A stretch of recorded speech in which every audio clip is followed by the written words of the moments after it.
Alright, good morning. I made it another day, and you have too. So today is, I'm thinking it's Friday, but it's July 3rd, 2026. It's a 2-day. So tomorrow's the 4th of July, and the fireworks started early last night. I heard fireworks going off. But I live by a place called Longwood Gardens, and it's very popular. They have events, um, and they have like lots of plants. I've never gone. When I had the opportunity to go one time, my youngest was an infant, and it was very hot, and I was like, I could not take her out in that heat. And I've never had the opportunity to go again, even though I basically live in the town that it's at. But now I don't want to go because I have arthritis in my knees, so all that walking would just, oh, that would just not be good for me. But yeah, I guess I mean, I would really like it because I love plants. But enough of that. So today is July 3rd, 2026. Like I said, it's a 2-day. So it's Unity, Witnesses, and Crossroads. And it's my 74th, I was going to say birthday, video. And yeah, I must be delirious because I didn't sleep too well last night. But yeah, so it's my 74th video. And I'm going to read Psalm 74 for you. I'll explain that here in a little bit. But it's in Hebrew Strongs, it's the word Abner, A-B-N-E-R, which means Father of Light. And I found this interesting because 73 was the word agon in Greek, and so 74, I guess they're not too creative, I don't know. But it's the word agonia, A-G-O-N-I-A, and that means agony, anguish, and great fear. And I guess even though we get the word agony from the word agon, which was in my last video yesterday, it meant struggle and conflict in the Greek strong. So I guess it is a little bit different, even though the word is pretty much our agony. But yeah, so, and which is spoken of in Luke 22:44, which I'm going to read to you. It's just a little blurb. And this is where Jesus is in the Garden of Gethsemane. And yeah, this just really breaks my heart. But it's when he says, I'll read it. It says, and being in an agony, he prayed more earnestly, and his sweat was as if it was great drops of blood falling down to the ground. And oh, I just get chills. Yeah, that just, yeah, to know what's gonna happen to you, that has to be awful devastating. Like someone didn't like my interpreting what it feels like, and I'll explain here. I was working for a company, and they basically outsourced my position, but they gave me plenty notice to, either find another position there or, or make other arrangements. I think I had like 2 months. It was crazy, but which was very nice of them. But I remember the market manager came in to me because I decided I was going to leave. And because I saw the writing on the wall, I saw that they were going to do that with other positions, and I needed an office position, and it's basically wasn't, because it was for Walmart, and I had an office role, and with my arthritis, I needed an office role. I mean, when I first started there, I was doing, working on the sales floor. I just loved helping people. That's just me. But, yeah, and then it eventually worked in, I think I worked there for like 13 years, but the majority of it was part-time work. But, yeah, so I had a full-time role working in an office position.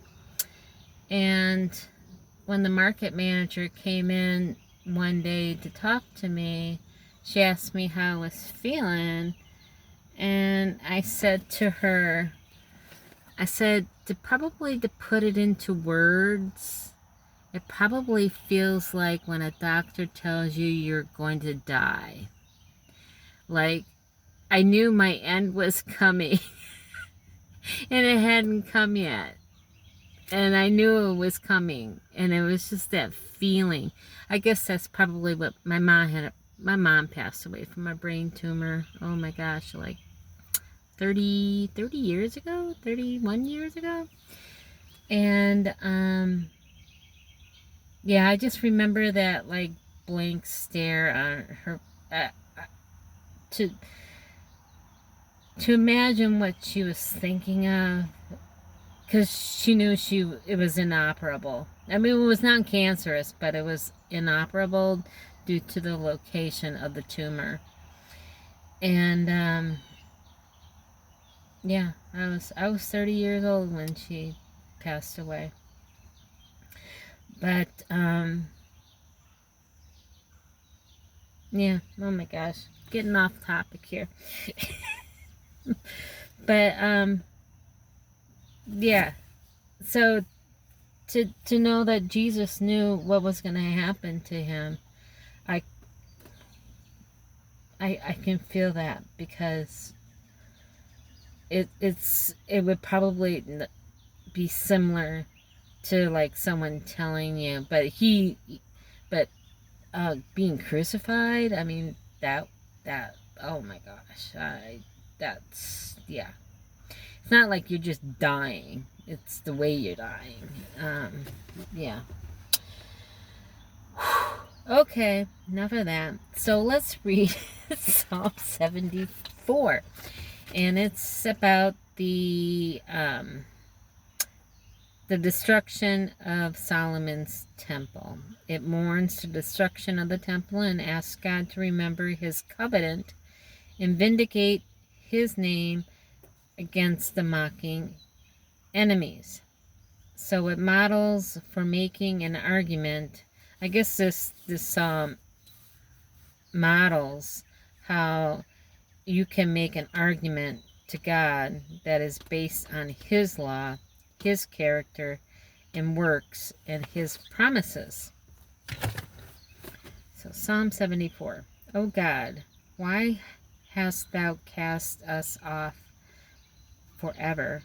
Why doth thine anger smoke against the sheep of thy pasture? Remember the congregation which thou hast purchased of old, and wrought an inheritance, which thou hast redeemed, his Mount Zion, wherein thou hast dwelt. Lift up thy feet into the perpetual desolations, even all that the enemy hath done wickedly in the sanctuary. Thine enemies roar in the midst of the congregations. They set up their ensigns for signs. A man in Phoebus, according as he had lifted up axes upon the thick trees. But now they break down the carved work thereof at once with axes and hammers. They have cast fire into the sanctuary. They have defiled my casting down the dwelling place of thy name of the ground to the ground. They said in their hearts, let us destroy them together. They have burned up all the synagogues of God and land, and we see not our signs. There is no more any prophet, neither is there amongst us any that knoweth how long. O God, how long shall the adversary reproach? Shall the enemy blaspheme thy name forever? Why withdrawest thou thy hand, even thy right hand? Pluck it out of the bosom. For God is my King of old, working salvation in the midst of the earth. Thou didst divide the sea by thy strength. Thou breakest the heads of the dragons in the water. Thou breakest the heads of the Leviathan in pieces, and gavest him to be meat to the people inhabiting the wilderness. Thou didst cleave the fountain, and the flood thou driest up mighty rivers. The day is thine, the night also is thine. Thou hast prepared the light and the sun. Thou hast set all the borders of the earth. Thou hast made summer and winter. Remember that the enemy hath reproached, O Lord, that the foolish people have blasphemed thy name. O deliver not the soul of thy turtle dove into the multitude of the wicked. Forget not the congregation of thy poor forever. Have respect with the covenant, for the dark places of the earth are full of inhabitations of cruelty. O let not the oppressed return ashamed. Let the poor and needy praise thy name. Arise, O God, plead thine own cause. Remember how the foolish man reproacheth thee daily. Forget not the voice of thine enemies, the tumult of those that rise up against thee increaseth continually. And that was Psalm